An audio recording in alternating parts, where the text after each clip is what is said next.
I'm Al McFarlane. Good morning. Welcome to a special edition of Conversations with Al McFarlane. Every year, I've had the good fortune of connecting with Senator Tina Smith, represents Minnesota in the U.S. Senate, and formerly Lieutenant Governor for the state of Minnesota. And we meet and talk about the significance of this day, Martin Luther King Day. Typically, there's a huge celebration, one of the largest in the country, but I think everything has gone virtual this year. And before we signed on, Senator Smith talked about staying in her kitchen and singing along with the choir, singing happy birthday to Dr. King. Senator Smith, good morning, and thank you for being here. How are you celebrating and thinking about reflecting on the life and work of Dr. Martin Luther King today?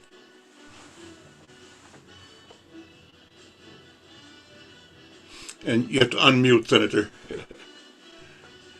So sorry, Al. I No didn't problem. realize I was muted. It's so good to be with everyone. And I was just reflecting that even though we weren't able to all be together in person today, it was great to be together virtually. And I was singing in my kitchen.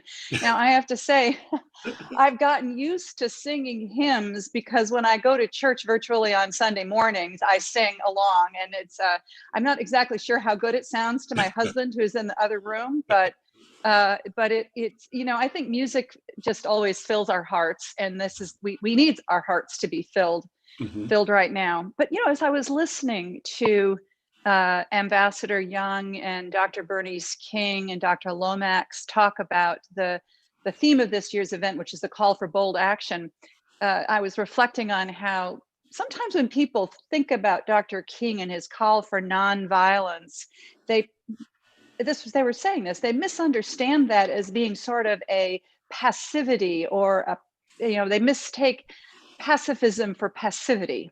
Mhm. And I think that that's on my mind right now as we think about the need to actually believe in the truth and to follow the truth, the unvarnished truth, and then act on it with our feet and with our hearts and our minds. Pass, passive resistance is not acquiescence. Right. It's That's not right. surrender. And it's a Yeah. tool and a strategy, and it can advance an agenda, a cause, an idea with power and with a force that's different from the uh, violent, vicious force, uh, but with a force that is moral and Mhm. that is healing. So it's Mhm. force nonetheless. But Yes. so as you think about, did you know Dr. King? Did you ever meet him and work with him yourself? No, Okay. I never met him. He died when I was about 10 years old. Okay. And so, but he was a force in my family and in my household, Dr. King and Bobby Kennedy, actually. Hmm. So, uh,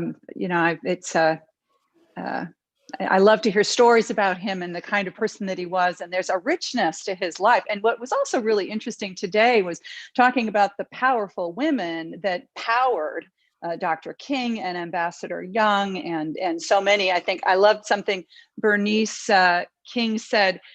Something that Coretta Scott King said was, she says, women, if the soul of the nation is going to be saved, you need to become the soul. And that fills my heart also as I think about my friend Kamala Harris about to become vice president of the United States the day after tomorrow. I'll be there to bear witness to that historic moment, and that fills me with a lot of optimism. You were at the Capitol last week when the Capitol itself came under siege from what we're calling insurrectionists. Tell us what happened that day for you. What did you experience? You've written about it, and you can share what Yeah, thoughts you've posted already, but I want to hear it from mhm, you. What was yeah. going on in your mind that day? Well, for me, I went into the day not feeling very concerned about my personal safety or the safety of the Capitol, that building that I've grown to love so much because I work there every day. In fact, I told my husband as I was taking him to the airport to go home from Washington, where he'd been keeping me company there over a New Year's weekend. I said, "Don't worry, Archie. The United States Capitol is one of the safest places in the whole world." Mhm. And so when it began to unfold and I was on the floor of the United States Senate, I couldn't really even process that this was happening. I remember seeing the vice president being, moved off the floor very quickly. We're all standing there. They tell us that the doors are going to be locked and that we're going to hold them. We're going to be safe, but the Capitol has been breached. And we're looking at our telephones, trying to understand what's happened, looking at Twitter. And I see a man waving a Confederate flag just feet from where we were on the Senate floor. And I couldn't understand it. It was only later when I really truly I looked at the video and I saw what had happened, and I realized that this wasn't just violence. So it was violence. Mm-hmm. It was white nationalist violence. It was white supremacist violence, and people fueled by the worst kinds of conspiracy theories, and fueled by the president of the United States. Mm-hmm. And that truth we have to deal with if we want to recover from this and repair the damage that we have seen done in our country. Mm-hmm. And this was not new. No, it's just becoming clearer and has become emboldened in a way that we haven't seen in generations. This is a complete unmasking of the spirit of repression and oppression that characterized supremacist thought from Jim Crow up through today, actually, but now completely raw, bare, open, and sort of given a pass or legitimized by the president. Mm-hmm. And Yeah. so how do we deal with that, Senator? What do we do? Are you going to say, for example, I'm glad that the impeachment took place. Mm-hmm. What's your thought of what the Senate will do when it is delivered to the Senate? Well, to me, the most important thing that we have to do is to acknowledge the truth of what has happened here. We have seen the big lie that the president has told for many, many months, years even, that if he didn't win this election, that it was stolen, that big lie. The big lie of white people in this country being threatened, which has fueled this fear and has reopened the terrible, laid bare, really, not reopened, but laid bare the terrible wounds of racism in this country. So to me, the most important thing is accountability. There must be accountability for what the president has done. I was glad that the House impeached him, and I will vote to convict him in the United States Senate. I think that also the members of Congress, including Senator Hawley and Senator Cruz and the members of the House who did their best to overturn this election and who continued to tell the big lie, must also be held accountable. And the most important, then we also have to simultaneously show people that we can do the work of this country in the United States Congress, that we can address the deep harm that's been done by racism, by the global pandemic, by the economic fallout from that pandemic, and go to work for people. This is not an either or. And those who say, oh, we need to move on, that we need, impeachment is not the right thing to do because it makes our divisions worse. No, you have to acknowledge what happened in order to move past it. Accountability is how we move forward. At some point in time, Senator, it seems we have to also figure out how to challenge the core beliefs and understanding of people that you and I would say have it wrong, because the basis for their view of the world is either a desire for or fear of loss of what they perceive to be the privilege they have, and that's white privilege, white supremacist thought. How do we get to those people eventually? I believe that my friend Professor Mahmoud El-Kadi, he reminds us to, in all things, say it's not the person, it's the deed. It's what they do. That every human being, however, is valuable and should be valued and should be embraced with the spirit and hope that they can be encouraged to be their very best selves. So how do we get to those people that are completely against any of the ideas that we consider progressive, humane, and appropriate for the future? What do you think? Well, I have two thoughts about this. The first is that we need to dismantle the systems that contribute to these the racism in our country. Okay. That are, racism is not an accident of our history; it is our history. I think that the way to do that is by focusing so strongly on issues of wealth inequality and fixing that problem through all of the things that we can do from a policy perspective.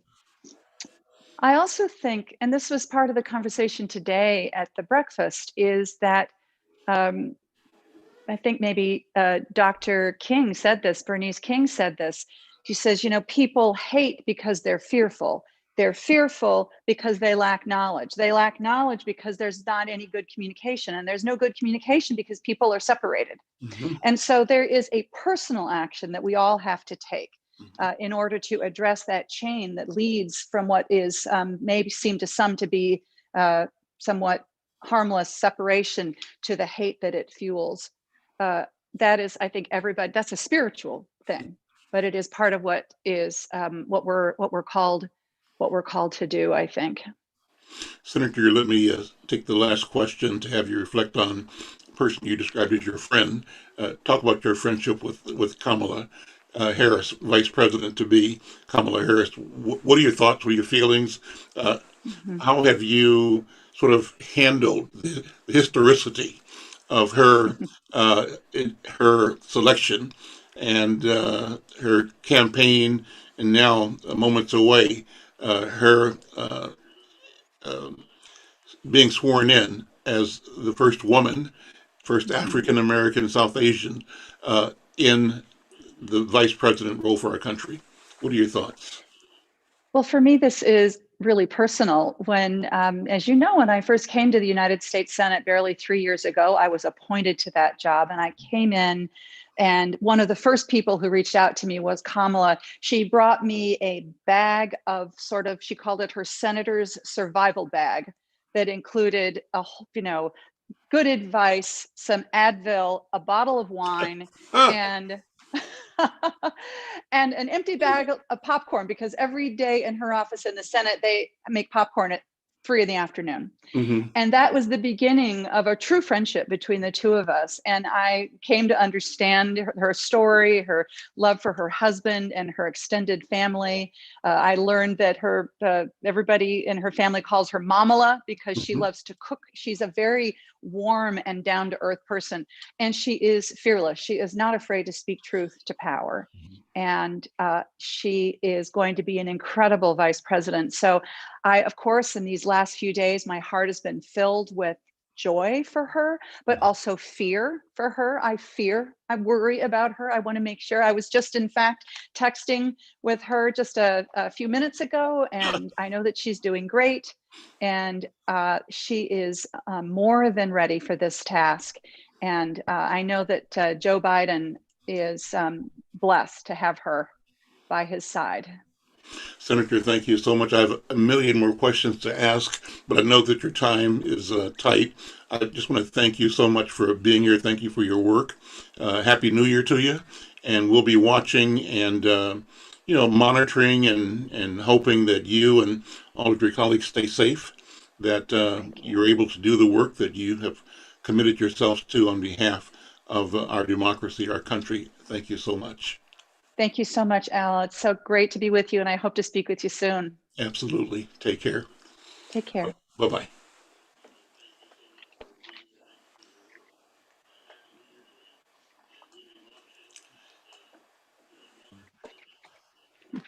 Okay, bye-bye. Okay. Thank you. All right. Bye-bye. Wow. Hold on. Can I get that right away so I can write this? Hold on. We're still on YouTube. Oh, I'm sorry. That's okay. Let me, I'll call you back on the phone. I'm sorry.